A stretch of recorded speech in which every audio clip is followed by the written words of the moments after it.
चलिए बेटा देखें आप ध्यान से। फर्स्ट चैप्टर रियल नंबर्स है ना बेटा। ये वाला जो चैप्टर है ना रियल नंबर वाला, आप लोग को जो दिया हुआ है अभी एनसीईआरटी के हिसाब से 10th में फिलहाल, बहुत ही छोटा सा टॉपिक दिया है। मतलब देखा जाए ना तो मतलब शायद आप है ना 2-4 घंटे यदि दे दो उस चैप्टर को तो पूरा चैप्टर आपका खत्म होकर के आ जाता है, मतलब रिवाइज करने के टाइम पे भी, क्योंकि उसमें कुछ कॉन्सेप्ट्स बचे ही नहीं है। एक होता है यूक्लिड्स डिवीजन लेमा है ना, एक होता था ट्री मेथड होती है इसमें, ठीक है। फिर हम HCF निकालना सीखेंगे यहाँ पे। तो देखो जो यूक्लिड्स डिवीजन लेमा है वो आपका हटा दिया गया, बट बेटा मैं अभी भी उसको बताऊंगा है ना। यूक्लिड्स डिवीजन लेमा के थ्रू भी अपन निकाल के देखते हैं, ठीक है। और फिर अपन HCF निकालना सीखते हैं। तो सारी चीज़ों को मैं बताते चलता हूँ, बिल्कुल शॉर्ट में देखेंगे ताकि आपको समझ में आता जाए, टॉपिक लगभग पूरा कवर हो जाए, ठीक। सबसे पहली चीज़ यार रियल नंबर की बात करते हैं तो सबसे पहले कुछ नंबर्स पता होने चाहिए कि एग्जैक्टली कौन से नंबर को क्या बोला जाता है। सबसे पहला बेटा ये देखो ध्यान से, नेचुरल नंबर्स क्या होता है। नेचुरल नंबर्स कुछ चीज़ें बता रहा हूँ, सारे नहीं बता रहा हूँ ना। देखो सबसे पहले है बेटा नेचुरल नंबर्स। हम लोग बोलते हैं नेचुरल नंबर्स की कैटेगरी में हमने किसको रखा हुआ है, आपको पता है बेटा। जीरो नेचुरल नंबर की कैटेगरी में नहीं आता। 1 2 3 4 5, तो हमने ऐसा बोला 1 2 3 4 ऐसा। अच्छा एक बात की ध्यान रखना, 1 2 3 4 5 सारे पॉजिटिव इंटीजर्स बोले जाएं एक टाइप से, तो ठीक है। तो अभी हमने इंटीजर्स को डिफाइन नहीं किया, तो बस इतना समझ के रखो कि 1 2 3 4 5 ऐसे करते हुए जितने भी नंबर्स हैं उन सबको हम नेचुरल नंबर बोलते हैं। अब बेटा एक चीज़ पूछा जा सकता है कई बार कि नेचुरल नंबर्स में लीस्ट वैल्यू कितनी होती है। लीस्ट मतलब मिनिमम वैल्यू कितनी होती है, तो मिनिमम वैल्यू ऑलवेज 1। लेकिन यदि कोई पूछता है कि यार मैक्सिमम वैल्यू कितनी आएगी, तो मेरा आंसर है कि बता नहीं सकता, क्योंकि नहीं इनफाइनाइट भी नहीं बोला, हमको नहीं बता सकते।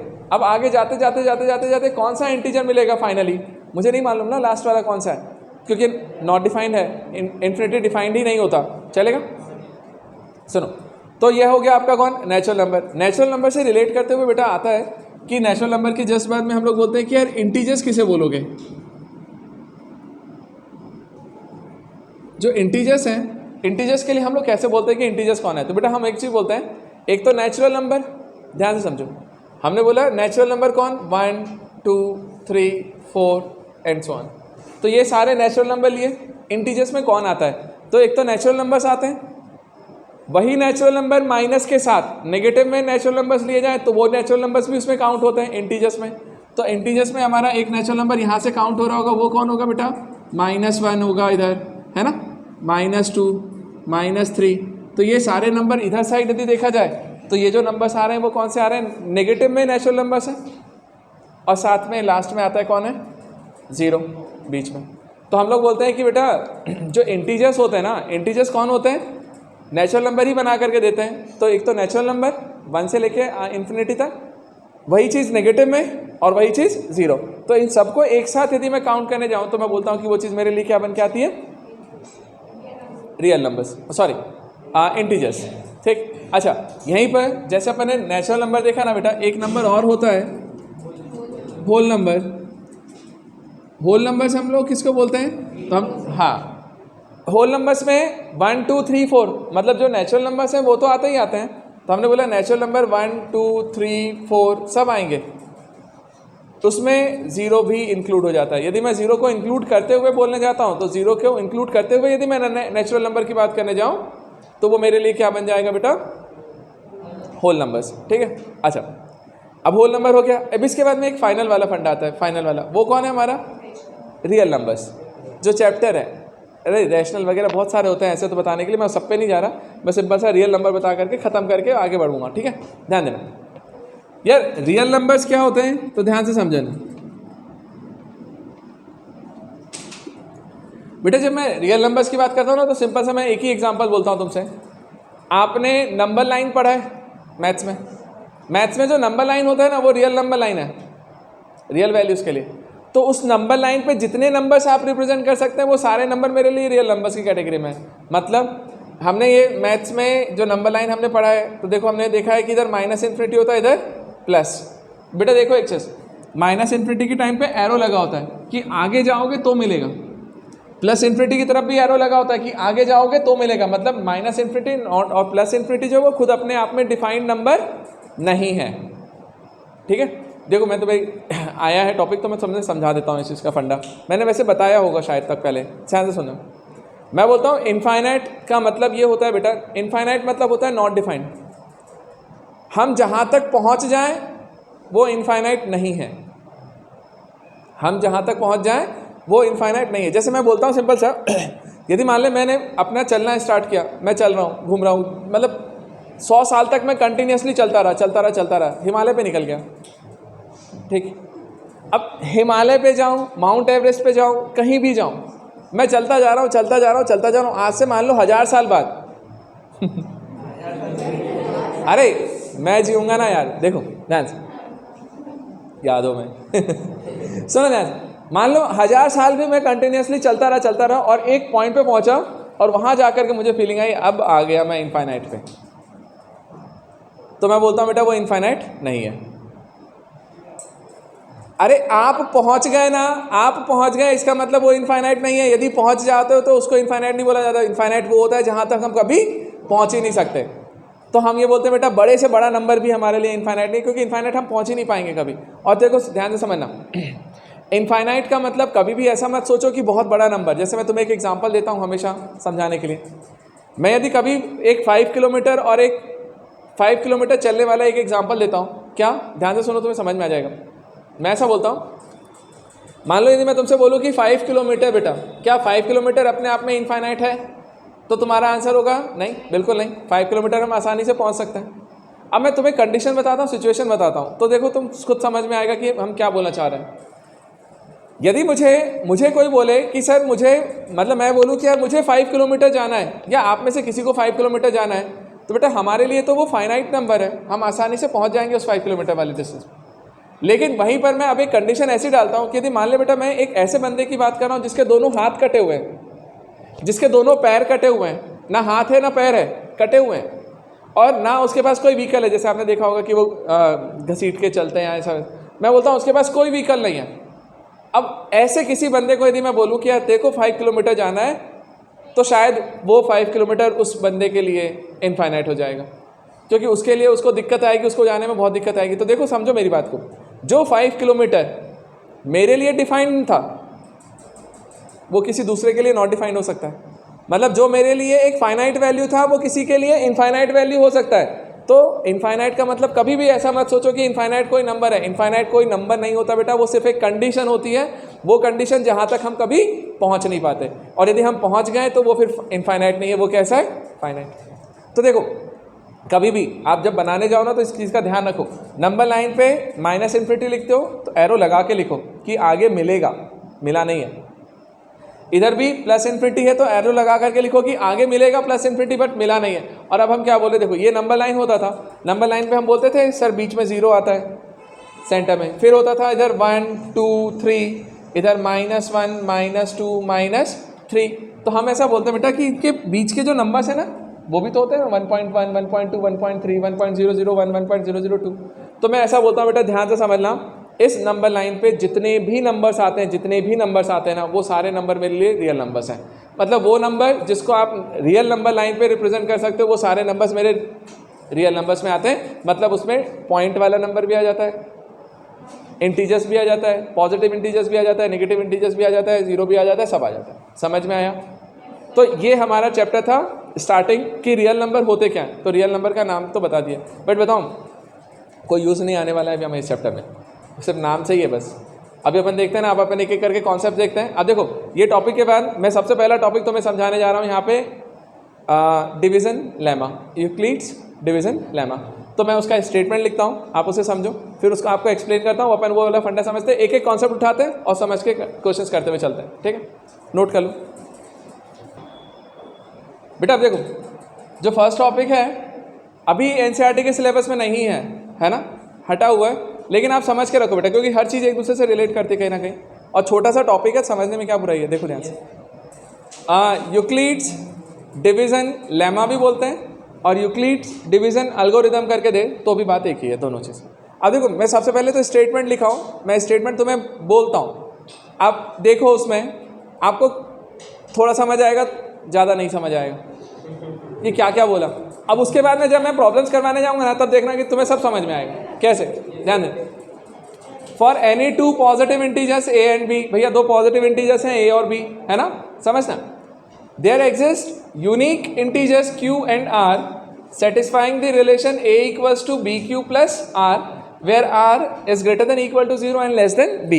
अब सुनो, कुछ नहीं है ये डराने वाली बात है ना। वो होता है ना कई बार, वो बड़े बड़े टर्म्स देख करके हम घबराते हैं, है ही कुछ नहीं। देखो ध्यान से, करना क्या है मालूम है, सुनो, हमने कोई एक नंबर उठाया, ध्यान से समझो, डिवीजन एल्गोरिथम है, कुछ नहीं है।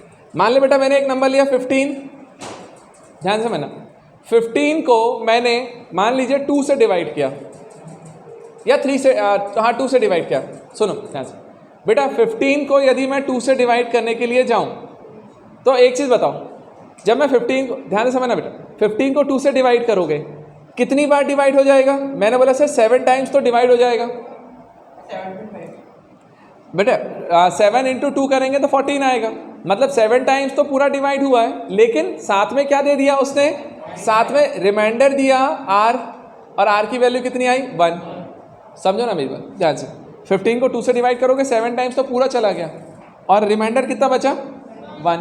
तो एक चीज़ बताओ, मैं इसको ऐसा लिख सकता हूँ क्या? ध्यान से देखना बेटा, क्या मैं 15 को ऐसा लिख सकता था सर 15 इक्वल टू, आपने 15 एक टाइप से देखा जाए तो डिविडेंड है, 2 हमारा डिवीजर है जिससे डिवाइड किया है, तो बेटा 2 को मल्टीप्लाई कर दो 7 से, और 7 क्या हो गया, क्वोशंट कितनी बार गया, तो मैं इसको ऐसा लिख सकता हूँ क्या 2 इंटू 7, और रिमाइंडर जो बचा है उसको +1 लिख दिया।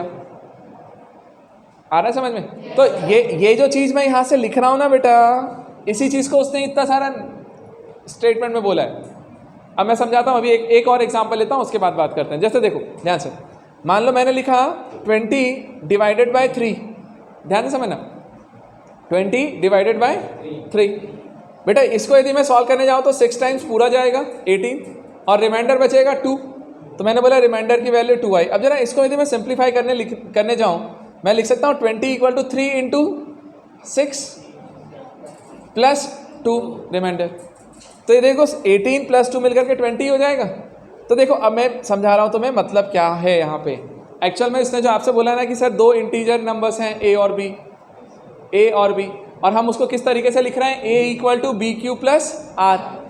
तो बेटा ध्यान से समझना, a मतलब कौन, ये आपका नंबर 15, तो देखो मैंने बोला 15 मतलब a हो गया, b मतलब क्या, जिससे डिवाइड करते हो, जो डिवीजर है ना वो तुम्हारा कौन है, b।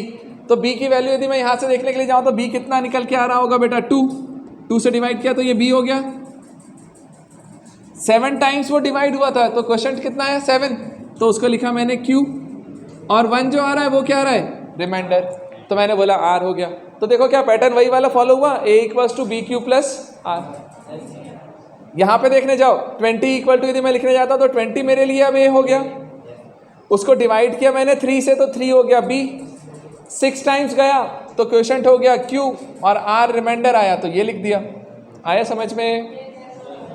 आया बेटा, यही चीज़ को, इसी चीज़ को यूक्लिड्स ने ये एक स्टेटमेंट बना करके दे दिया था, छोटा सा चीज़ को, और वो हम लोग पढ़ते जाते हैं और हम कंफ्यूज होते रहते हैं। समझ में आया सबको?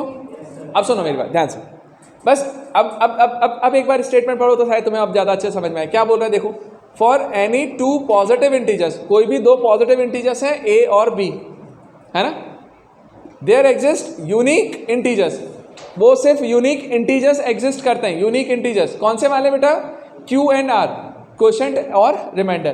बेटा हर प्रॉब्लम में a और b के अकॉर्डिंग डिसाइड होगा कि क्वोशंट क्या आ रहा है और रिमाइंडर क्या आ रहा है। एक ही क्वोशंट बार बार नहीं आता ना, तो एक यूनिक वैल्यू आ रही होगी, तो उसको हम क्या लिख रहे हैं, satisfying the relation a equals to B Q plus R. तो वो इस पैटर्न में लिखा जाता है, मतलब आप समझ के रखो, ये सिंपल सा यही वाला पैटर्न जो है ना उसको स्टेटमेंट बना करके बोला गया है, बस और कुछ नहीं।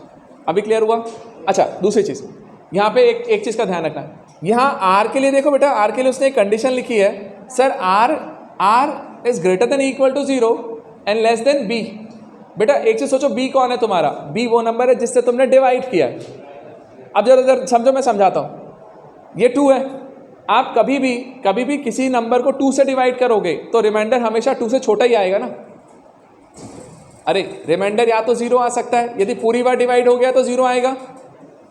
मान लो 14 होता तो 0 आएगा। 15/2 किया तो 1 रिमाइंडर बचा। लेकिन अगला नंबर 16 है, 16/2 करोगे तो वो 8 टाइम्स पूरा चला जाएगा, रिमाइंडर वापस 0 हो जाएगा ना। तो हम क्या बोलते हैं, कभी भी रिमाइंडर जो होता है ना बेटा, वो रिमाइंडर हमेशा 0 से तो बड़ा होता है। या तो 0 आ सकता है रिमाइंडर, यदि पूरी बार डिवाइड हुआ तो रिमाइंडर 0, तो 0 हो सकता है या 0 से बड़ा हो सकता है, लेकिन जिस नंबर से डिवाइड किया था ना उससे तो छोटा ही होगा। अरे 2 है, यदि 2 रिमाइंडर आ जाएगा तो वो डिवाइड ही हो जाएगा ना 2 से। यदि मैं 3 से डिवाइड करने जा रहा हूँ और रिमाइंडर ही 3 आ जाए तो वो भी तो डिवाइड ही हो जाएगा। तो हम लोग बोलते हैं रिमाइंडर हमेशा क्या मिलता है, उस नंबर से छोटा नंबर। तो यहाँ पर देखो फंडा, यहाँ पे भी हम लिख रहे हैं 20 = 20/3 = 6, रिमाइंडर 2 मिला तो 3 से डिवाइड किया तो 2 तक मिला है। 3 कभी नहीं मिलेगा, 3 से बड़ा नंबर कभी नहीं मिलेगा। तो ये होता है बेटा आपका यूक्लिड डिवीजन लेमा, या फिर एल्गोरिथम, जो बोलना है आप बोल दो। अब मैं इसके थ्रू तुम्हें एक HCF निकालने का फंडा देता हूँ कि HCF अपने पास 2 नंबर दिए जाए तो हम उसका HCF कैसे निकालते हैं, इसको समझते हैं। जल्दी से नोट करो इनको। अब बेटा देखो ध्यान से, इसमें जो डिवीजन लेमा देखा ना, उसी के थ्रू अपन को क्या सीखना है बेटा, HCF कैसे फाइंड करते हैं, या फिर एल्गोरिथम भी बोल सकते। बेटा एल्गोरिथम मतलब होता है स्टेप बाय स्टेप कि हम किस तरीके से जाते हैं। जैसे जो CS वाले बच्चे हैं वो बनाते हैं, फ्लो चार्ट भी बनाते हैं, एल्गोरिथम भी लिखते हैं प्रोग्रामिंग वगैरह में। तो सुनो मेरी बात ध्यान से, कंफ्यूज नहीं होना है, समझना है, ध्यान देना। सुनो सुनो सुनो, अपने पास 2 नंबर दिए बेटा, A और B नंबर्स होंगे। आपसे बोलता है यार उसका HCF निकालो इस एल्गोरिथम के थ्रू। सबसे पहली चीज़ सुनो मेरी बात, सबसे पहला एक चीज़ ये सोचो कि HCF होता कौन है। HCF मतलब हाईएस्ट कॉमन फैक्टर। हाँ अब सुनो, HCF का मतलब ये होता है बेटा कि वो नंबर, वो सबसे बड़ा नंबर, वो मैक्सिमम नंबर जो दोनों को डिवाइड करे, जो दोनों में कॉमन होगा वही मेरा आंसर होगा ना। अरे मतलब वो नंबर जो दोनों को डिवाइड कर रहा होगा वही आंसर देगा। जैसे सपोज करो थोड़ी देर के लिए मैंने बोला कि 20 है ना, और एक लिखा मैंने 40, ठीक। अब मैं बोलता हूँ इन दोनों को कौन सा नंबर है जो दोनों को कॉमनली डिवाइड कर रहा है, 10 या 2, सिर्फ 2 है, सिर्फ 2 डिवाइड करेगा। सुनो ध्यान से, इन दोनों को 20 डिवाइड कर रहा है। ध्यान से समझना, ध्यान से समझना, ध्यान से समझना। सुनो, सुन लो यार, आवाज़ नहीं आएगी, ध्यान देना।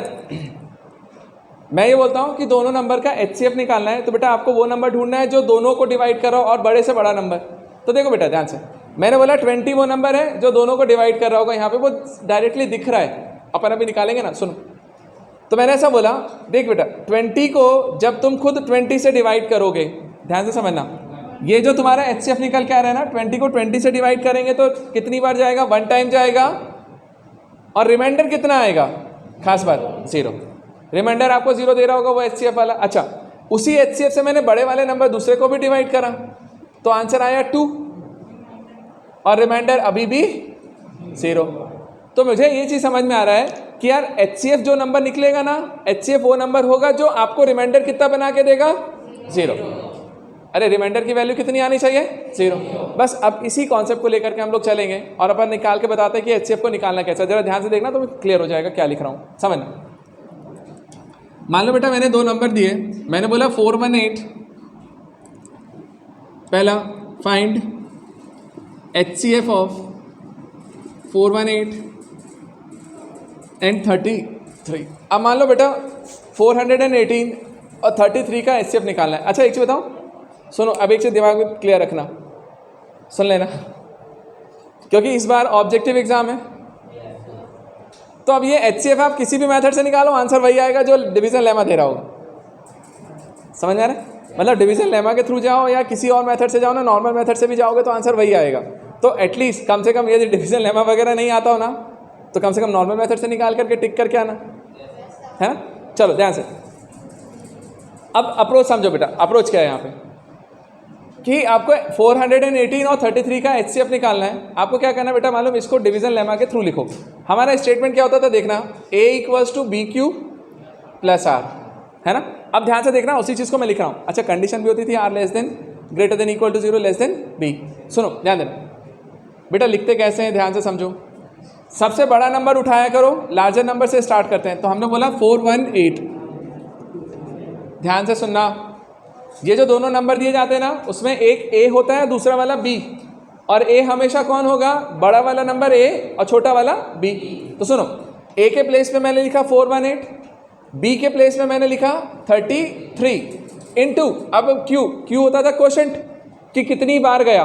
अब डिवाइड करके देखते हैं बेटा सिंपल तरीके से, 418 को 33 से डिवाइड करूं तो 3 बार यदि हम देखने जाएंगे तो 330 होगा, और 330 में 33 फिर से ऐड होगा तो 363 होगा। कितनी बार जा रहा है? अरे मैं 33 से पूरा ले रहा हूँ, इसको 1 टाइम तो गया, तो यहाँ से मिला होगा आपको 8, और ये 88 आया। और 33 को यदि मैं फिर से डिवाइड करने जाऊँ तो सुनो ना, 88 को 33 से डिवाइड करने जाएंगे तो 2 टाइम्स चलेगा। 66 आया, और 66 आने के बाद तो मैंने बोला 12 टाइम्स गया, 12 टाइम्स गया। अब रिमाइंडर कितना आया, तो रिमाइंडर हम लोग क्या बोलते हैं, ध्यान से देखना, रिमाइंडर आ रहा होगा 12 टाइम्स आने के बाद 66 हो गया था ना, तो 22 इसका रिमाइंडर आया। चलो, जो 22 रिमाइंडर आया मैंने उसको लिख दिया यहाँ पे। अब इतना डिवाइड करना पड़ेगा आपको, ठीक है। अब सुनो, ये फर्स्ट वाला स्टेप आया, क्या यहाँ पर हम HCF डिफाइन कर सकते हैं? नहीं। क्यों? क्योंकि रिमाइंडर की वैल्यू आ रही है। HCF तब डिफाइन होगा जब मेरा रिमाइंडर 0 हो जाए। तो अब देखो, अब अगली बार, अब नेक्स्ट स्टेप में क्या करना है, ध्यान से देखना बेटा। इसके बाद अभी A हमारा ये था, B ये था, अगली बार में हमारा A बन जाता है कौन, 33। अब 33 को अगला A बना लो, और B कौन बनेगा, जितना रिमाइंडर बचा था। आ रहा है समझ में? अब जो रिमाइंडर बचा था ना, उसको यहाँ पे लिख लो बेटा, तो 22। अब जैसे ही तुमने A के प्लेस पे 33 लिखा, B के प्लेस पे 22 लिखा, अब 33 को तुम डिवाइड करोगे 22 से, कितनी बार जाएगा, ओनली 1 टाइम। 1 टाइम गया, रिमाइंडर कितना बचेगा, 22 हो गया तो 11। तो मैंने बोला रिमाइंडर को प्लस करके 11 लिख दिया, और मैंने बोला अभी भी मेरा HCF नहीं निकला है क्योंकि रिमाइंडर की वैल्यू आ रही है। अरे आया। अगली स्टेप क्या होगी बताओ? अगली स्टेप में अब 22 को A बनाओ, और रिमाइंडर से डिवाइड किया 11 से। अब 22 को जैसे ही मैंने 11 से डिवाइड किया तो मुझे मालूम है 2 टाइम्स जाएगा, और रिमाइंडर मिला 0। आया समझ में? और जैसे ही तुम्हारा रिमाइंडर 0 आ जाए, इसका मतलब है कि HCF आ गया। और HCF यहाँ पे कौन होता है मालूम है? डिवीज़र। जिससे आपने डिवाइड किया था ना फाइनली, वो डिवीज़र जो है वो मेरा HCF है। तो यहाँ पर मैंने किससे डिवाइड किया था, 11 से। तो मैं बोलूँगा बेटा यहाँ पर कि यदि कोई मुझसे बोलेगा कि सर HCF ऑफ 418 एंड 33 जो है वो मेरे लिए क्या निकल के आएगा, 11। तो 11 मेरा आंसर है। आया समझ में? नहीं आया? बस बेटा यही वाला स्टेप हमको बढ़ाते रहना है, जब तक हमारा रिमाइंडर 0 नहीं आता तब तक हम उसको डिवाइड करते रहेंगे। चलेगा? नोट करो, फिर नेक्स्ट वाला 1-2 एग्जांपल और बताता हूँ।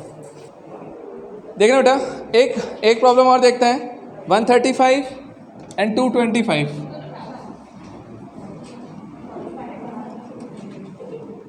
बेटा देखो, 135 एंड 225। अब देखो ध्यान से, 135 और 225 का यदि उसने मुझे बोला है कि यार HCF निकालो, सबसे पहले A किससे बोलेंगे, तो मैंने आपसे बोला है A मतलब लार्जेस्ट नंबर, तो दोनों में बड़ा नंबर 225 है, इसे A बोला, और B मेरा स्मॉलेस्ट नंबर है तो 135।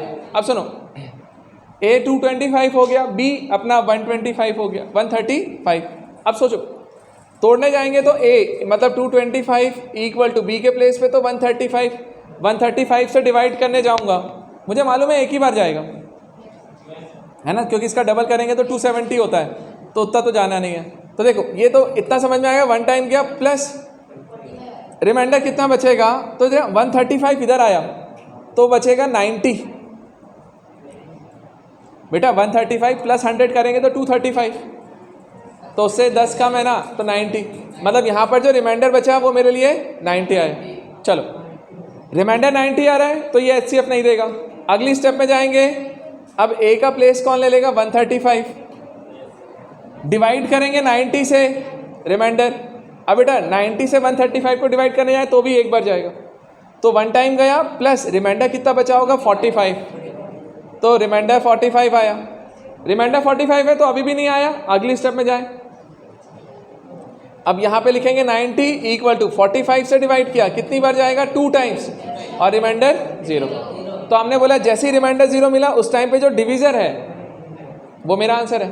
तो डिवीज़र की वैल्यू कितनी आई, 45, और 45 आ रहा है, तो बेटा मेरा HCF जो आया ना वो आ रहा है 45, ये आ गया। ठीक, अब इसे नोट कर लो। अब अगली मेथड पे चलते हैं, अगला कॉन्सेप्ट समझते हैं। अब बेटा नेक्स्ट वाला मेथड जो है हमारा वो ध्यान से समझना, प्राइम फैक्टर्स निकालने का। मतलब इसी HCF को निकालने के लिए हमारे पास एक मेथड होता है कि हम यदि फैक्टराइजेशन वाले पे जाएं, मतलब फैक्टर्स बना लें, तो फैक्टर्स बना करके भी हम HCF निकाल सकते हैं। तो पहले अपन है ना प्राइम फैक्टराइजेशन समझते हैं कि अब प्राइम फैक्टराइजेशन का मतलब क्या होता है और यहाँ पे कौन सी मेथड है। तो देखो, एक तो सिंपल तरीका होता है जो हम अभी तक करते आ रहे हैं, और एक दूसरा तरीका होता है यहाँ पे ट्री मेथड होती है। तो मैं वो दोनों चीज़ें एक बार एक्सप्लेन करता हूँ, बाद में अपने को जो सिंपल लगेगा हम उसके थ्रू जाएंगे, है ना। ध्यान देना, ध्यान से समझो बेटा। प्राइम फैक्टराइजेशन, बेटा प्राइम फैक्टराइजेशन में क्या होता है, जैसे देखो ध्यान से, मैं एक एग्जांपल ले रहा हूँ, NCERT का एग्जांपल ले रहा हूँ ताकि आपके बुक में है 32760। देखो ध्यान से 32760। बेटा यदि मैं इस नंबर के फैक्टर्स बनाने जाऊँ, फैक्टर्स कि मतलब इसको मैं सिंप्लीफाई करना चाहता हूँ, छोटे छोटे छोटे छोटे नंबर्स में बदलना, तो फैक्टर्स बनाने का तरीका क्या होता था। हम प्राइम फैक्टर्स क्यों बोलते हैं मालूम बेटा, क्योंकि हम यहाँ पर जो डिवाइड करेंगे वो प्राइम नंबर से करेंगे, और प्राइम नंबर मेरा स्टार्टिंग वाला प्राइम नंबर होता ही कौन है, 2 से छोटा प्राइम नंबर नहीं होता। ठीक, तो हम 2 से स्टार्ट करने जाए तो सबसे पहले हम क्या करते हैं, देखो सिंपल सा जो हमारा मेथड होता था, हमने 2 से डिवाइड किया, तो हम उसको ऐसे लिखते थे, या 2 से ये कितनी बार गया तो ये 1 टाइम गया होगा, फिर ये 12 बना तो ये 6 टाइम, फिर ये 3 टाइम्स, फिर ये 8 और ये 0, ऐसा। ये आता है ना सबको।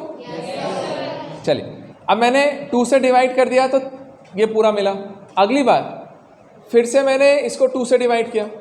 अब 2 से डिवाइड करने जाओ तो देखो 16 है, तो 16 का डिवाइड हो जाएगा 8 टाइम्स, 2 से डिवाइड करेंगे। 3 में जाएगा तो 1 टाइम जाएगा, फिर 1 और 8 18 हो जाएगा, तो 9, और फिर यहाँ 0। अभी सुनो, समझते चलना, फिर इसको मैं ट्री बताता हूँ, ट्री कैसे बनाया।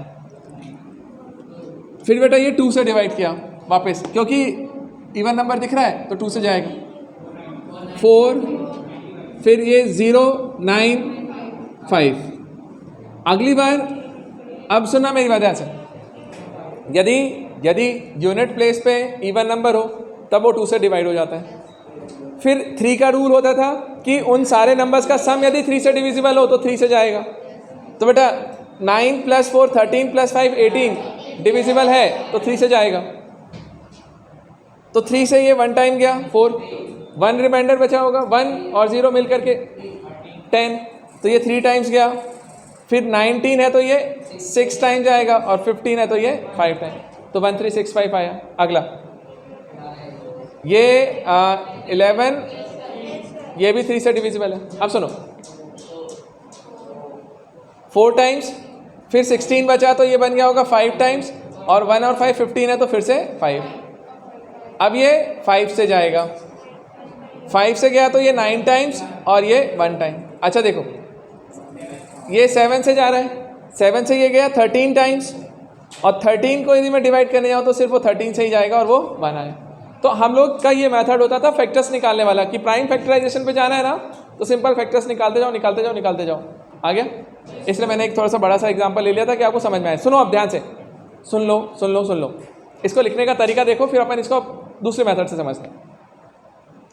हमने ये बोला, इसको लिखेंगे कैसे, 32760 इक्वल टू, बेटा ये क्या होता था, 2, ये इधर वाले सारे मल्टीप्लाई कर देते हैं, तो हम लिख रहे होंगे 2 × 2 × 2 × 3 × 3 × 5 × 7 × 13, सारे लिख डाले मैंने लाइन से। अब देखो ध्यान से समझना यार, 2 × 2 × 2 2 क्यूब हो गया, 3 टाइम्स है ना, तो उसको इस तरीके से लिखना सीखो।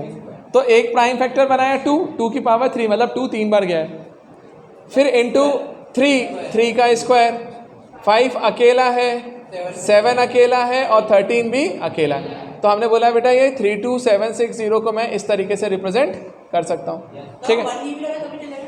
चलेगा, 1 नहीं लिखेंगे तो भी चलेगा यहाँ पावर में, क्योंकि 1 का मतलब नहीं भी लिखता है तो मतलब एक ही रहता है। अब सुनो मेरी बात, ये पूरा मेरा फैक्टर्स निकला कि इस नंबर को यदि मैं फैक्टराइजेशन के थ्रू लिखने जाऊँ तो प्राइम फैक्टर्स बना करके तो इस तरीके से लिखना है बेटा।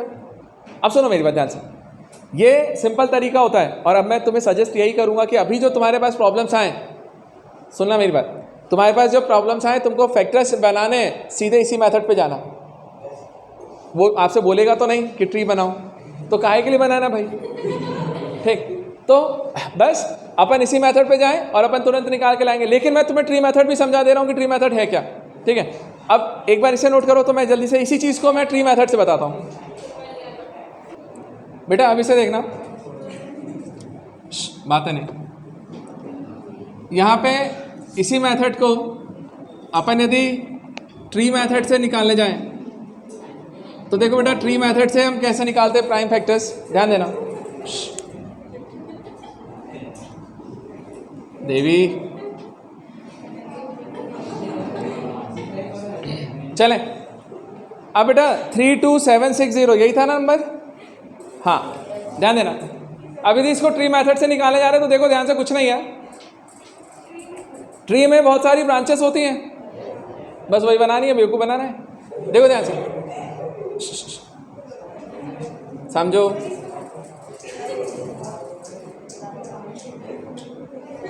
बेटा 32760 सबसे पहली चीज, अपन जब वहाँ प्राइम फैक्टर्स में थे हम सोचते थे सबसे छोटा नंबर कौन सा है जिससे डिवाइड हो जाए, 2। अब देखो उसको लिखने का तरीका क्या है, इसकी एक ब्रांच बनाओ यहाँ और यहाँ पे लिखो क्या भैया, मैंने किससे डिवाइड किया, 2 से।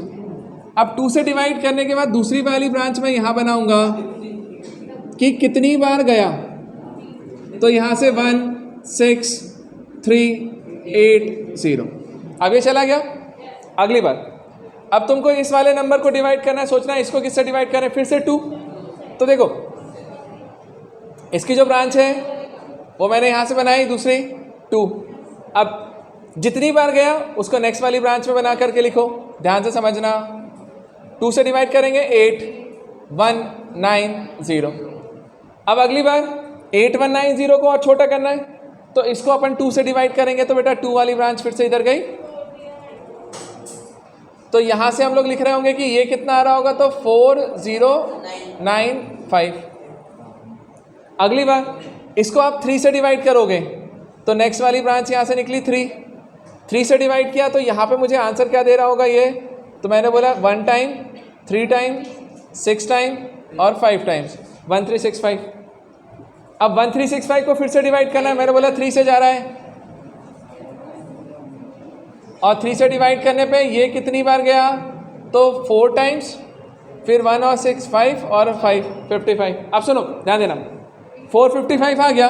अगली बार 455 को डिवाइड करो, किससे डिवाइड करोगे, तो मैंने बोला 5, तो 5 से डिवाइड करने पे ये दे रहा होगा मुझे 91। अब सुनो ध्यान से,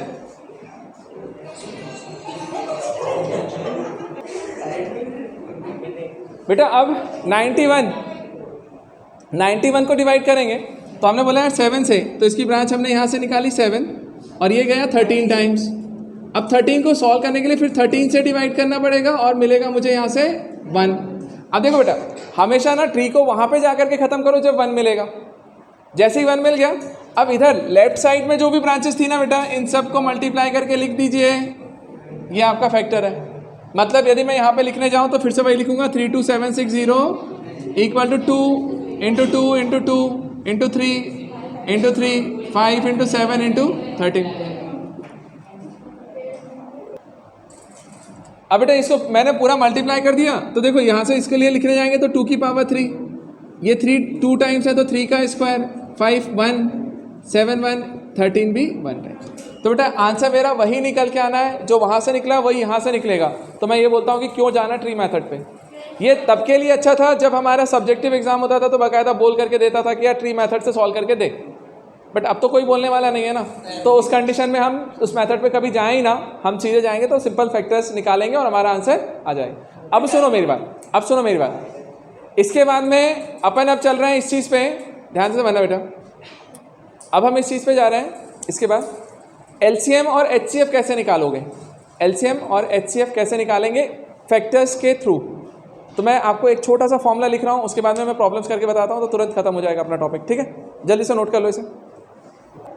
अब बेटा देखो, प्राइम फैक्टराइजेशन मेथड से, ध्यान से ना समझना, प्राइम फैक्टराइजेशन मेथड से आपको एलसीएम और एचसीएफ निकालना है।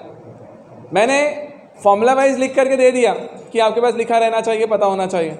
मैं आपको अप्लाई करके बताता हूँ कि प्रॉब्लम सॉल्व कैसे होता है, क्या करना है। अब ध्यान से देखो, जैसे अपन एक छोटा सा एग्जांपल लें। मान ले बेटा मैंने बोला देखो कि यार LCM and HCF of 20 and 6 आपको बताया कि फाइंड कर ले भाई, find LCM and HCF of 20 and 6। अब सुनो ध्यान से, एक नंबर 20 है, एक 6 है, 20 और 6 का अपन को एलसीएम निकालना है और एचसीएफ निकालना है, दोनों चीज़ें साथ में निकालनी है। अरे मतलब एलसीएम भी निकालना है, एचसीएफ भी निकालना है, कोई एक नहीं है। यदि सिर्फ एचसीएफ होता तो एल्गोरिथम वाले मेथड पे जा सकते थे, जो मेथड लास्ट में समझा। मैं बोल रहा हूँ दोनों चीज़ें निकालने के लिए तरीका क्या है, देखो फैक्टराइजेशन मेथड पे जा रहे हैं, प्राइम फैक्टर्स में कैसे करना है ध्यान से समझना। आपके पास जो दोनों नंबर लिखे जाए ना बेटा, उसके फैक्टर्स बनाओ। सबसे पहले मैंने बोला ये 20, आप 20 को फैक्टर्स बनाओ सिंपल तरीके से सॉल्व करके। हमने 2 से डिवाइड किया सर 10 टाइम्स गया, फिर हमने इसको फिर से 2 से डिवाइड किया फर्दर 5 टाइम्स, फिर 5 से डिवाइड होगा 1 टाइम, तो मेरा आंसर आया सर 2 × 2 × 5 आ गया। इसको मैं यहीं कहीं लिख रहा हूँ, ध्यान देना। मैंने लिखा 20 = 2 × 2 × 5, और अच्छे से लिखूंगा तो मैं लिखूंगा 20 का स्क्वायर × 5 की पावर 1। बेटा ये मैंने फर्स्ट को फैक्टर्स के टर्म्स में लिख दिया, फैक्टर्स बना करके मारी मेथड से। आया समझ? सेकेंड आओ, सेकेंड वाला नंबर था 6। यार 6 को भी डिवाइड किया 2 से, 3 टाइम्स गया, फिर 3 से डिवाइड किया 1 टाइम गया। तो मेरे को लगा अब इसको यदि लिखने के लिए जाऊंगा तो मैं 6 को लिखूंगा सर 2 × 3, तो 2 की पावर 1, 3 की पावर 1, तो ये मेरा देखो 6 में लिख दिया। आपने जैसे ही दोनों चीज़ें लिख डाली, एक 20 लिखा, एक आपने 6 लिखा, दोनों चीज़ें। अब आपसे पूछा था सर एलसीएम बताओ और एचसीएफ बताओ। अब देखो मैं लिख के बता रहा हूँ करना क्या है।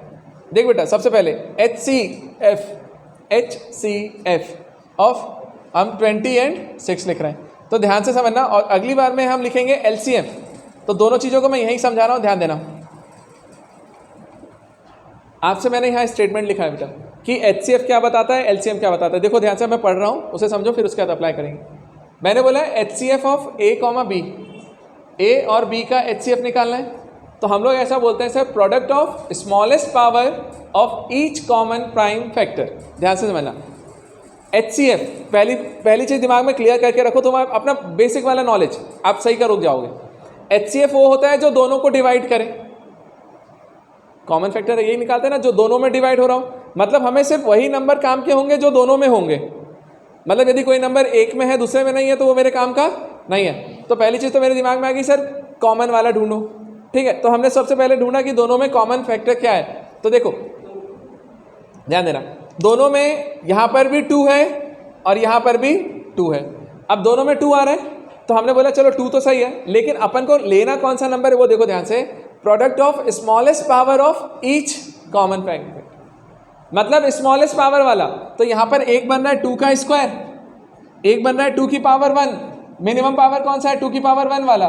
तो हमें वो नंबर लेना पड़ेगा जिसमें पावर कम है। समझे मेरी बात? तो हमने नंबर यहाँ से कौन सा उठाया है, 2 की पावर 1 सिर्फ अकेला। अच्छा इसके अलावा क्या दूसरा वाला कोई और भी है जो कॉमन है? तो मुझे लग रहा है सर यहाँ 5 है, यहाँ 3 है। नहीं है दोनों में कोई कॉमन। अरे 5 यहाँ है तो यहाँ नहीं है, 3 यहाँ है तो यहाँ नहीं है। तो मैंने बोला दोनों में कोई कॉमन नहीं है, तो कॉमन नहीं है, तो मेरा आंसर सिर्फ कितना होगा, 2 की पावर 1। मतलब यही मेरा आंसर हो जाएगा, बस आया। तो यहाँ से बेटा यदि मैं एचसीएफ की बात करने जाऊँ तो मैं बोलूँगा एचसीएफ तो 2 निकला सर। अब आता है एलसीएम। अब एलसीएम में देखो, एलसीएम में क्या लिखा है उसको समझना, आपको समझ में आ जाएगा। प्रोडक्ट ऑफ ग्रेटेस्ट पावर, वहाँ पे स्मॉलेस्ट पावर ढूंढ रहे थे, यहाँ ग्रेटेस्ट वाला। तो greatest power of each prime factor involve in the number. मतलब अपन को सारे नंबर्स अब काउंट करने पड़ेंगे। समझो ना, तुम्हें खुद बताता हूँ। एलसीएम जब तुम सिंपल तरीके से निकालते हो दो नंबर का, निकालते हो ना, तो भले से वो एक को डिवाइड करे या दोनों को डिवाइड करे, नंबर तो हम दोनों ही ले लेते ना। अरे यार, एलसीएम में तो हम सबको काउंट करते हैं ना, चलेगा। तो वही वाली चीज़ यहाँ पे देखनी है अपन को। यहाँ पे क्या देखना है, मैक्सिमम पावर ढूंढनी है और सारे फैक्टर्स इन्वॉल्व होने चाहिए, कुछ भी छूटना नहीं चाहिए, है ना। तो कैसे निकालेंगे, देखो ध्यान से। पहली बार इसमें देखा मैंने 2 है, इसमें भी 2 है, इसमें भी 2 है, लेकिन मुझे लेना कौन सा पावर है, ग्रेटेस्ट पावर। तो बड़ा पावर कौन सा आ रहा है, 2 का स्क्वायर, और यहाँ 2 की पावर 1 है, तो मुझे लिखना पड़ेगा 2 का स्क्वायर। समझे, 2 की पावर 1 को छोड़ दो, बड़े वाले पावर को ले लूँ। अच्छा, 2 हो गया। अगला नंबर आया 5। 5 यहाँ पर है, यहाँ पर नहीं है, बट लेना पड़ेगा। अरे हमने बोला सारे नंबर इन्वॉल्व करने हैं, और यदि वो नंबर दोनों जगह हो तो वो वाला नंबर निकालना जो ज़्यादा पावर के साथ आया। तो मैंने यहाँ पे बोला 5 तो अकेला एक ही जगह है, तो इनटू में 5 भी आएगा। और 3 देखो इसमें है, इसमें नहीं है, तो 3 भी आएगा। तो हमने सारे नंबर इन्वॉल्व कर लिए। अब इनको सॉल्व कर लो, सिंपल आंसर है 4 इंटू 5 20, 20 इंटू 3 60। तो जो 60 है बेटा वो मेरा एलसीएम निकल के आया, और यहाँ से जो एचसीएफ था वो मेरा आंसर आया 2। अभी समझ में आया थोड़ा सा? एक बार नोट करो, तो मैं इसमें 1-2 प्रॉब्लम और करवाऊंगा तो ज़्यादा बेहतर समझ में आ जाएगा। बेटा अब देखिए, इसी मेथड से मान ले बेटा मैंने एक 3 नंबर लिए, मैं एनसीईआरटी के ही क्वेश्चंस करवा रहा हूँ बेटा, क्योंकि मैंने आपसे बोल के रखा है कि मैं सब आपको बोर्ड के हिसाब से भी पढ़ा रहा हूँ। ये वाला एक लेक्चर में इतना ही हो पाएगा यार उससे ज़्यादा नहीं उम्मीद है। ठीक है, फिर अपन क्वेश्चंस जो है बाकी क्लास में करेंगे ना अपन। सुनो ध्यान से, एक प्रॉब्लम दिया है कि एलसीएम एंड एचसीएफ निकालो भाई 12, 15 और 21 का। 3 नंबर आ गए, कंफ्यूज बिल्कुल नहीं होना, सबको फैक्टर्स निकालो। मैं सीधे लिखता हूँ बेटा 12। यदि मैं 12 का फैक्टर निकालने के लिए जाऊँ तो मैं सिंपल तरीका मेरे लिए वही है, 12 को 2 से डिवाइड किया 6 टाइम, 2 से डिवाइड किया 3 टाइम्स, 3 से डिवाइड किया 1। तो बेटा मैं इसे लिख रहा हूँ 2 इंटू 2 इंटू 3, मतलब ये बना 2 का स्क्वायर इंटू 3। तो 12 को बना दिया मैंने, फैक्टर्स के टर्म्स में लिख दिया। अगला देखो 15 आया। अब मैं 15 को लिखता हूँ, देखो ध्यान से, यहाँ पे 15 को लिया तो मेरे को 3 से डिवाइड करना पड़ा 5 टाइम्स, 5 से डिवाइड किया 1 टाइम। तो इसके लिए मुझे लिखना पड़ेगा सर 3 इंटू 5, दोनों एक एक बार आया। चलो 21 आया। 21 को यदि मैं डिवाइड करने के लिए जाऊँ तो मैं बोलता हूँ 3 से जाएगा 7 टाइम, 7 से 1, तो बेटा 3 इंटू 7। अब देखो ध्यान से, अब ये देखो एक्सेस, ये बनाने में तुम्हें कितना टाइम लगेगा, बहुत कम, है ना। अब जैसे ये बन गया ना, अब देखो नंबर लिखने का बारी है कि एचसीएफ क्या लिखेंगे, एलसीएम क्या लिखेंगे। मैं सीधे लिखता हूँ बेटा एचसीएफ इक्वल टू, अब एचसीएफ किसका, वही तीनों नंबर्स का। ठीक, सुनो मेरी बात ध्यान से, एचसीएफ मतलब वो नंबर जो तीनों को डिवाइड कर रहा हो, कॉमन। तो तीनों में कौन सा फैक्टर है जो सेम है, इसमें 3 है, इसमें 3 है, इसमें 3 है, तो मैंने 3 लिखा, लेकिन उसमें पावर कौन सा लेना पता है, लीस्ट, स्मॉलेस्ट पावर, तो छोटा वाला पावर। तो देखो यहाँ पे 3 की पावर 1 है, यहाँ भी 3 की पावर 1 है, यहाँ भी 3 की पावर 1, मतलब तीनों जगह सेम ही है, तो कोई भी एक 1 वाला उठा लो, तो 3 की पावर 1 अपना आ गया। अच्छा, उसके अलावा कोई और कॉमन है, नहीं है, तो बस ये जो 3 है ना वो मेरा क्या निकल के आया, एचसीएफ। अब आता है बेटा एलसीएम लिखने के लिए। अब देखो एलसीएम में हम क्या बोलते हैं, ईच एंड एवरी फैक्टर्स आपको इंक्लूड करना है, सारे फैक्टर्स। तो पहला फैक्टर अपन एक से स्टार्ट करो, 2 है, तो मैंने 2 लिखा। अच्छा, एलसीएम में हाईएस्ट पावर, तो 2 की पावर 2 है, यहाँ पे है ही नहीं, यहाँ है ही नहीं, तो 2 की पावर 2 आ गया इनटू अगला नंबर 3 यहाँ भी है, यहाँ भी है, यहाँ भी है, और हाईएस्ट पावर देखेंगे तो 3 की पावर 1 1 1 ही तो है, तो हम सिंपल उसको क्या लिखने वाले हैं, 3 इनटू 5, तो 5 भी अकेला आया है, एक ही बार है, और 7 भी एक ही बार, तो हाईएस्ट पावर वही आई। तो हमने सारे फैक्टर्स इंक्लूड कर लिए, मल्टीप्लाई कर लो, आंसर आ जाएगा। ये 4 इंटू 15 इंटू 7 आ गया, कितना जाएगा ये, 28 इंटू 15 420 आ गया, तो ये मेरा आंसर आ गया। तो इस तरीके से बेटा हम एलसीएम निकालेंगे और एचसीएफ निकालेंगे, मतलब प्रॉब्लम में कुछ भी दिक्कत नहीं है, आप सिंपल तरीके से अप्रोच लगाओ, आंसर आपके हाथ में आ जाएगा, चलेगा। एक और प्रॉब्लम देखना है,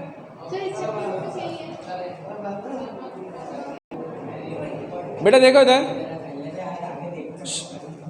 आपको दिया हुआ है कि HCF of 306 and 657 equal to 9, आपको एलसीएम पूछा है कि यार बताओ इसका एलसीएम क्या आएगा। अब यदि सिंपल तरीके से जाए तो हम लोग फिर वो जानते हैं कि एचसीएफ निकालो, फिर सोचेंगे कि एलसीएम को कैसे लेके आए। इतना कुछ नहीं करना है, अभी बिल्कुल डायरेक्ट बता रहा हूँ। एक प्रॉपर्टी है, याद रखो कि एचसीएफ ऑफ ए बी, बेटा ए और बी कोई नंबर है, उसका एचसीएफ निकाला, उसी का मैंने एलसीएम निकाला ए और बी का, और दोनों को मल्टीप्लाई कर दिया। तो बेटा एचसीएफ और एलसीएम का जो प्रोडक्ट आता है ना, वो हमेशा ए इंटू बी के इक्वल आता है। मतलब जो दोनों नंबर्स हैं ए और बी, इसी का आप एचसीएफ भी निकाल रहे हो, इसी का आप एलसीएम निकाल रहे हो। तो हम लोग बोलते हैं इन दोनों का जो प्रोडक्ट होता है वो उन दोनों नंबर्स के, इंडिविजुअल नंबर के प्रोडक्ट के इक्वल आता है।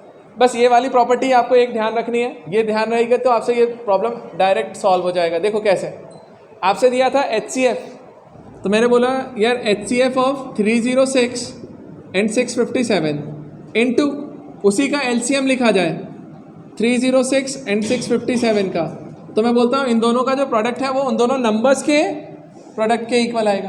तो नंबर कितना आ रहा है बेटा 306 इंटू 657।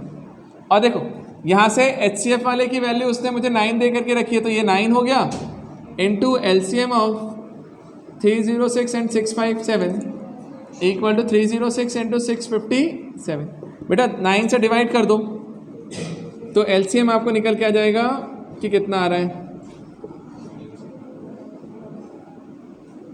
अपॉन 9। अब इसको पूरा सिंप्लीफाई कर लो, ठीक है।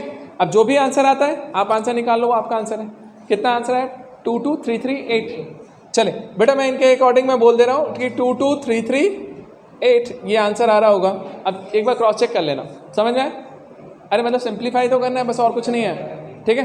तो कभी भी इस तरीके का प्रॉब्लम आए ना, सुनो, कभी भी इस तरीके का आंसर आए कि एलसीएम दे दिया है, एचसीएफ पूछा है, एचसीएफ दे दिया है, एलसीएम पूछा है, इस वाली प्रॉपर्टी पे चले जाओ, सबसे बेस्ट तरीके से आंसर देगा, है ना। अदरवाइज आप उस वाले सिंपल तरीके से जाने जाओगे ना तो लंबा चला जाएगा और गड़बड़ होगा, बनेगा।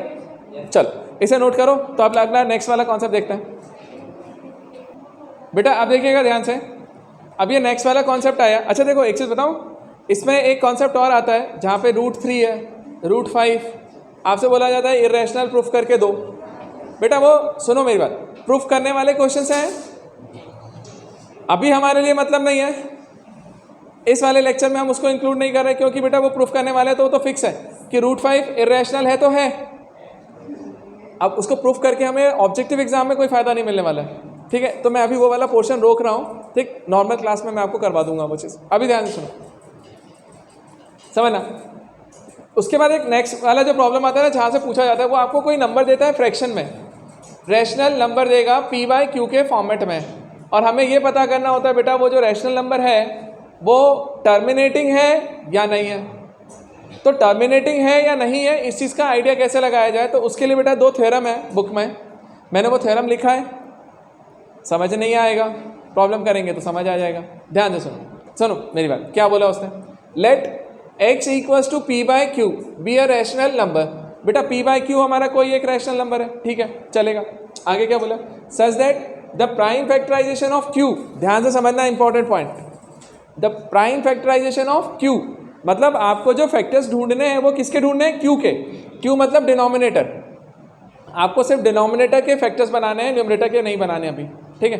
अब सुनो, मैंने बोला prime factorisation of q is of the form 2 to the power m into 5 to the power n, मतलब 2 की पावर m इंटू 5 की पावर n के फॉर्मेट में यदि आ जाए, अरे q मेरा यदि 2 की पावर m इंटू 5 की पावर n के पैटर्न में आ जाए तो मैं बोलूँगा कि वो मेरा नंबर टर्मिनेटिंग होता है। लेकिन कंडीशन ये है कि जो m और n है वो नॉन नेगेटिव इंटीजर्स होने चाहिए। मतलब नॉन नेगेटिव इंटीजर्स मतलब पॉजिटिव इंटीजर्स, मतलब नेगेटिव इंटीजर ना हो, पॉजिटिव इंटीजर्स में m और n की वैल्यूज हो तो मेरा आंसर आ जाएगा। अब देखो सुनो, मुझे मालूम है तुम्हें नहीं समझ में आया, मैं प्रॉब्लम करता हूँ तुम्हें अभी समझ में आ जाएगा कैसे लिखना है। ध्यान से देखो, अब मैं उसका रीज़न भी बता दूंगा कि क्यों टर्मिनेटिंग है, ध्यान देना। जैसे बेटा मैंने बोला पहला नंबर मैंने 3/8 लिख करके रखा है। अब देखो 3/8 के लिए यदि मुझे देखना है, ये p/q है, मुझे देखना है कि यार ये फैक्टर्स बनता है या नहीं बनता है। तो देखो मैं क्या कर रहा हूँ, 3 को वही रहने दो, जो q है ना डिनोमिनेटर, उसको फैक्टराइज करो फैक्टर्स थ्योरम से। अरे प्राइम फैक्टराइजेशन था ना 2 × 2 × 2, मुझे ऐसा लगेगा यार सर इसको जब मैं सॉल्व करने जाऊँ ना 2 × 2 × 2 मिला, ध्यान से समझना, ये हुआ 3 इंटू 2 की पावर 3। अब मैं ये देखता हूं कि जो डिनोमिनेटर था q, यदि वो 2 की पावर m इंटू 5 की पावर n के पैटर्न में आएगा तब वो टर्मिनेटिंग होगा, और नहीं आएगा तो टर्मिनेटिंग नहीं है। तो देखो अब बच्चा ना यहाँ पे भी आकर के गलत करता है, उसको ऐसा लगता है 2 की पावर m तो दिख रहा है, 2 की पावर 3 तो है, बट 5 नहीं है। तो डरना नहीं बेटा, या यदि वो q पूरा 2 में आ जाए तो भी चलेगा, पूरा 5 आ जाए तो भी चलेगा, और 2 और 5 दोनों आ जाए तो भी चलेगा, बट इन दोनों के नंबर के अलावा 2 और 5 के अलावा कोई तीसरा नंबर नहीं आना चाहिए प्राइम फैक्टर। समझे? तो देखो ध्यान से, जैसे यहाँ पे देखने जाओ ना तो मैं बोलता हूँ ये नंबर टर्मिनेटिंग है। तो देखो अब मैं तुम्हें समझाता हूँ कैसे करना है, ध्यान देना ध्यान देना ध्यान देना, समझो। यदि मैंने बोला तुम्हें कि यार बताओ इसी चीज़ को सॉल्व करके कि वो टर्मिनेटिंग नंबर है तो निकलेगा कैसे, तो देखो मैं रीज़न बताता हूँ, तुम्हें खुद समझ में आएगा। यहाँ पे 3 था ना बेटा, 2 की पावर 3 है। मैं आपको तरीका बताता हूँ। यदि आपको टर्मिनेटिंग बनाना है, ध्यान से सुनो मेरी बात, टर्मिनेटिंग नंबर ढूंढना हो कि नंबर कितना देगा, तो क्या करना, 2 और 5 जो भी आते हैं ना उनका सेम पावर आ जाना चाहिए, सेम वाला।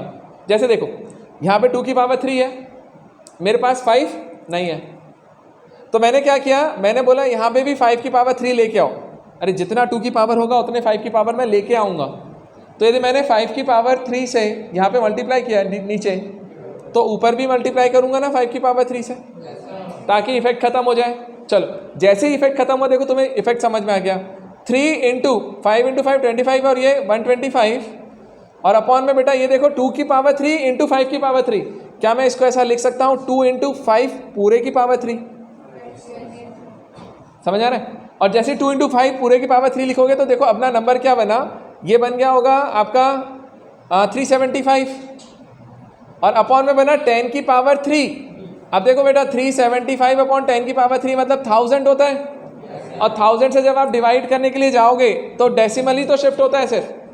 तो मैं बोल रहा हूँ 0.375, तो 0.375 जो है ना मेरा नंबर आ गया। तो इसीलिए सुनो मेरी बात, इसीलिए मैंने बोला कि वो सारे नंबर मेरे टर्मिनेटिंग हो जाएंगे जिसमें डिनोमिनेटर में 2 या 5 आए। अरे या तो 2 वाला आ जाए पूरा, या पूरा 5 वाला आ जाए, या 2 5 दोनों आ जाए। तो मैं क्या दोनों को सेम बना करके उसको टर्मिनेटिंग में कन्वर्ट कर लूँगा। जैसे देखो यहाँ पे अकेला 2 था, 5 नहीं था, तो 5 वाले को मैंने मल्टीप्लाई भी किया, डिवाइड भी किया, तो टर्मिनेटिंग हो गया ना, नंबर भी निकाल लिया मैंने, हाँ या ना? अच्छा यदि तुम्हें सिर्फ बताना था कि वो टर्मिनेटिंग है या नहीं, वो तो हम यही बता देते।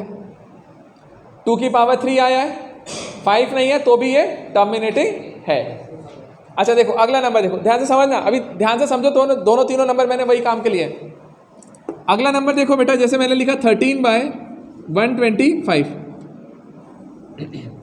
मैंने लिखा न्यूमरेटर को तो मैं कुछ भी नहीं करता, मैं डिनोमिनेटर में ही बात करूंगा। डिनोमिनेटर को तोड़ो, 25 को तोड़ोगे तो आपको निकलेगा 5 इंटू 5 इंटू 5 निकलेगा, है ना?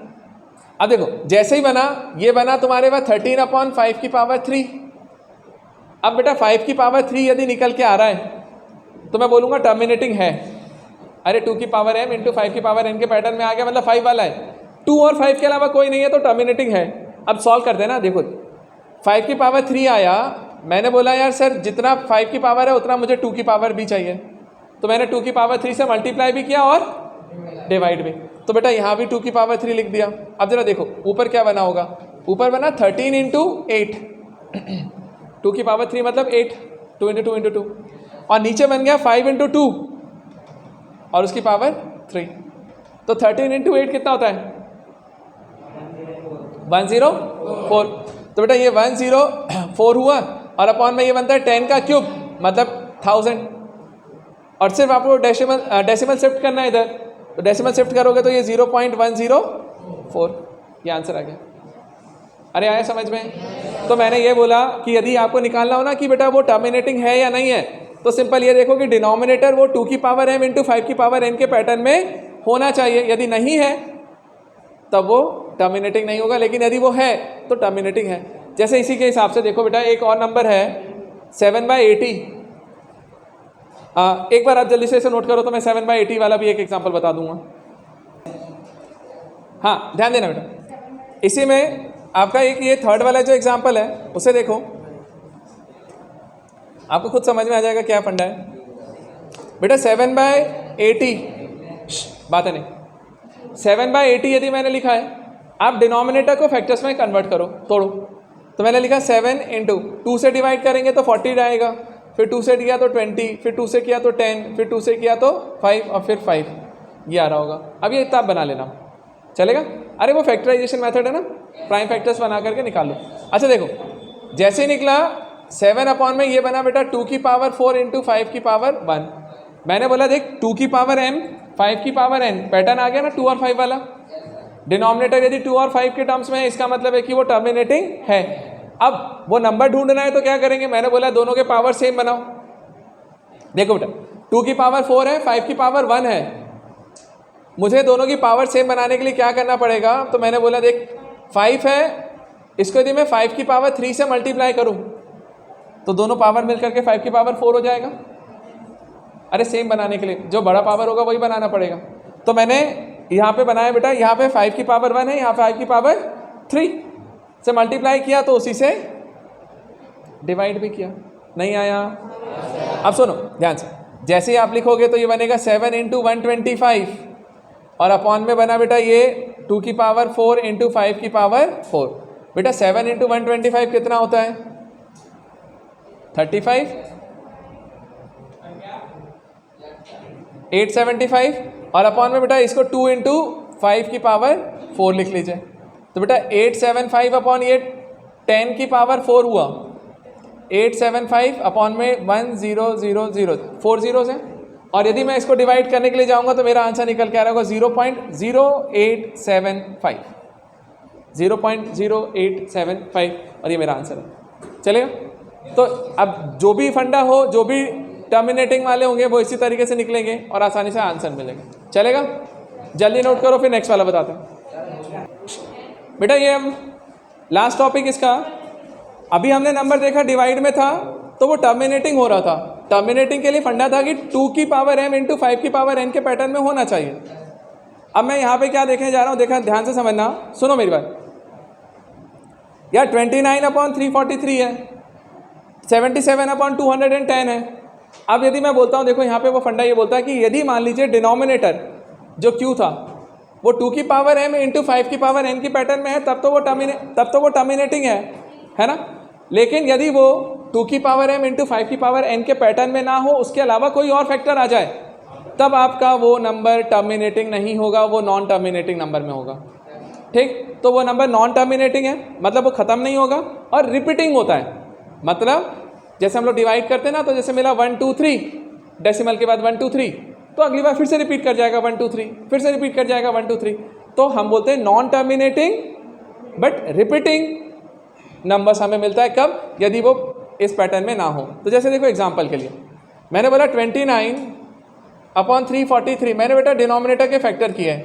सोचो 343 को तोड़ूंगा तो मैं 3 से डिवाइड किया तो 1 1 नहीं जा रहा है, नहीं जा रहा है।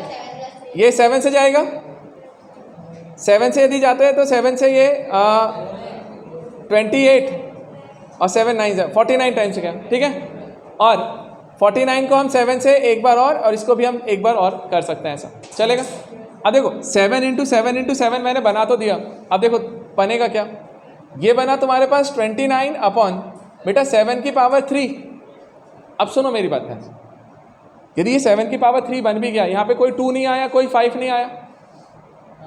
यदि 2 और 5 होता तभी तो मैं बोलता हूँ ना कि वो 10 बन जाता है और डिसाइड होकर के वो ख़त्म कर देता है। अरे यदि सिर्फ 2 होता तो मैं 5 ले आता, 10 बनाता और 10 वाले जितने भी फैक्टर्स मिलते हैं उतने सिर्फ डेसिमल शिफ्ट होता है इधर, तो मेरा आंसर आ जाता ना वहाँ पे। तो मैं बोल रहा हूँ यहाँ पे वो सिर्फ 7 के टर्म्स में आ रहा है, ना 2 है ना 5 है, तो मैं बोलूँगा बेटा ये कैसा हो गया, नॉन टर्मिनेटिंग बट रिपीटिंग, है ना। तो नॉन टर्मिनेटिंग भी है और रिपीटिंग भी है, चलेगा। सेम इसी तरीके से लास्ट ये वाला देखो 77/210, बेटा 77/210 को यदि हम 3 से देखने जाएं तो ये जा रहा है 70 आ जाएगा। अरे रे 2 से भी जा रहा है ना नाले, 2 से जा रहा है ये 105, फिर ये 3 से जाएगा तो 335 और 35 को 5 से जाएगा फिर 7 से जाएगा। अब देखो ध्यान से, यहाँ पे ये वाला जो है 77 अपॉन, ध्यान देना बेटा 2 इंटू 3 इंटू 5 इंटू 7 आ गया बेटा। 7 से तो फिर भी मैं इसको 11 टाइम्स कट कर सकता हूँ। 11 टाइम्स इसको कट करोगे तो ये 11 आएगा और अपॉन में आएगा बेटा 2 इंटू 5 इंटू 3। तो मुझे लग रहा है ना डिनोमिनेटर में 2 और 5 तो आ रहा है, बट ना लाइक 3 भी आ रहा है। तो मैं बोलता हूँ कि सिर्फ 2 टू दी पावर m और 5 टू दी पावर n का पैटर्न होना चाहिए। 2 और 5 के अलावा कोई नंबर नहीं आना चाहिए, और नहीं आ रहा है तो है आंसर। चलेगा? तो देखो बेटा एक चीज बताऊं, मैंने आज के लेक्चर में, बहुत बड़ा लेक्चर नहीं है बेटा ये हमारा, सिर्फ 1 आवर का है। हाँ, तो इस लेक्चर में आपका पूरा चैप्टर मैंने रिवाइज करवा दिया स्कूल के पॉइंट ऑफ व्यू से। बट एक बार देखो, उसके बाद अपन नॉर्मल क्लासेस में उसके बहुत सारे क्वेश्चंस वगैरह करेंगे, और हुआ ना तो फिर एक और लेक्चर रिकॉर्ड करेंगे जहाँ पे क्वेश्चंस करेंगे बहुत सारे। ठीक, चल बाय बेटा।